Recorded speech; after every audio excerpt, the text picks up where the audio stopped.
Assalamualaikum warahmatullahi wabarakatuh. Di sini kami akan mempresentasikan tugas self computing tentang multilayer perceptron. Untuk saya sendiri, Riki Anandastianto dengan NIM 278 dan teman saya. Dan saya Fatul Am dengan NIM 277. Oke, mari kita langsung masuk ke pembahasan.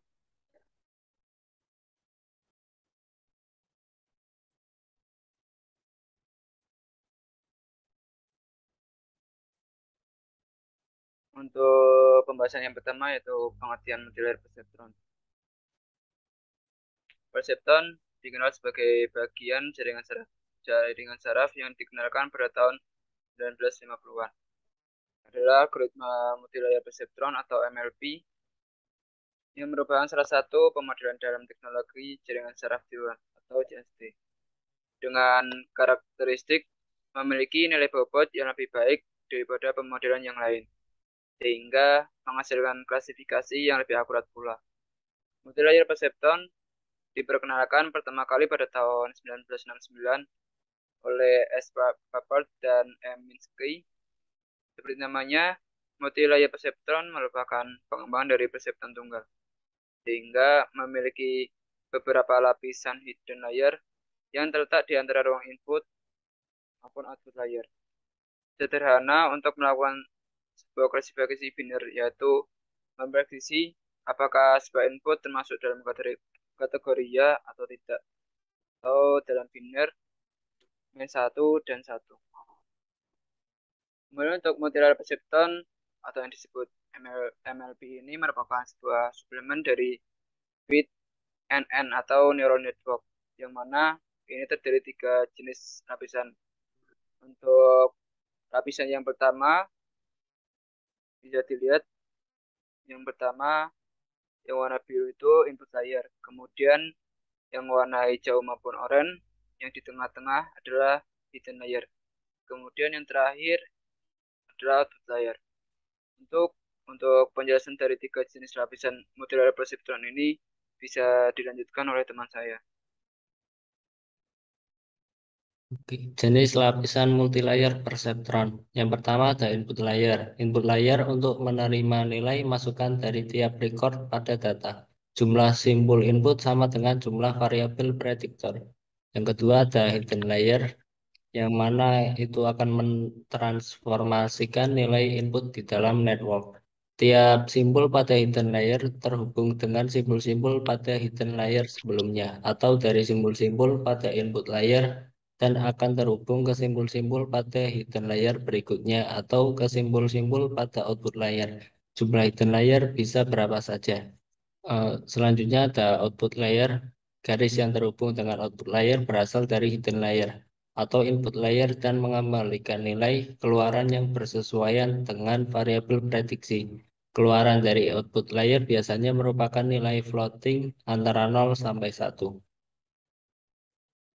Next. Selanjutnya ada algoritma multilayer perceptron. Hampir mirip dengan feed-forward network, pada ini data mengalir dari lapisan input ke output yang mana mengalir ke arah depan. Neuron di multilayer perceptron ini dilatih dengan menggunakan pembelajaran algoritma backpropagation.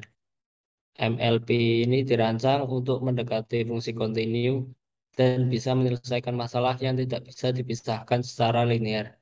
Kasus dari penggunaan MLP yaitu pola klasifikasi, recognition, prediksi, dan pendekatan. Langkah pembelajaran dalam algoritma backpropagation adalah sebagai berikut. Yang pertama ada inisialisasi bobot jaringan secara acak, biasanya antara min 0,1 sampai 1. Yang kedua, untuk setiap data pada data training, dihitung input untuk simbol berdasarkan nilai input dan bobot jaringan saat itu. Menggunakan rumus, yaitu input sama dengan output simbol I dari layer sebelumnya, dikali bobot relasi dari simbol I pada layer sebelumnya ke simbol J, ditambah dengan bias. Yang ketiga, berdasarkan input dari langkah kedua, Selanjutnya membangkitkan output untuk simpul menggunakan fungsi aktivasi sigmoid, di mana fungsi aktivasi sigmoid itu rumusnya adalah output sama dengan 1/1 plus E pangkat min input. Yang keempat, hitung nilai error antara nilai yang diprediksi dengan nilai yang sesungguhnya menggunakan rumus error sama dengan output aktual dari simbol C dikali 1 min output aktual dari C dikali target nilai target yang sudah diketahui pada data training dikurangi output aktual dari simbol C. Next. Yang kelima, setelah nilai error dihitung, selanjutnya dibalik ke layar sebelumnya atau nama fung- nama prosesnya adalah backpropagation. Untuk menghitung nilai error pada ide layar menggunakan rumus error sama dengan output aktual dari simbol C dikali 1 min output aktual dari simbol C dikali error dari K dikali bobot relasi dari simbol C ke simbol K pada layar berikutnya. Selanjutnya, nilai error yang dihasilkan dari langkah sebelumnya digunakan untuk memperbarui bobot relasi menggunakan rumus bobot relasi W sama dengan bobot relasi dari unit I dikali learning rate atau konstanta nilainya antara 0 sampai dengan 1 dikali error pada output layar simbol C dan dikali output dari simbol I. Selanjutnya akan dijelaskan oleh teman saya. Dan di sini ada kelebihan maupun kekurangan dari multilayer perseptron. Untuk yang kelebihan, pertama bisa menyelesaikan masalah yang tidak bisa diselesaikan secara linear. Kedua, bisa memberikan prediksi yang baik untuk nilai yang berbeda. Adapun untuk kekurangannya, yang pertama tidak bisa digunakan untuk melakukan pemodelan data sekuens. Terus hanya dikhususkan untuk mendapatkan pemetaan nonlinear yang statis. Terima kasih. Mungkin itu saja yang dapat kami sampaikan. Kurang lebihnya mohon maaf. Bila taufiq wal hidayah. Assalamualaikum warahmatullahi wabarakatuh.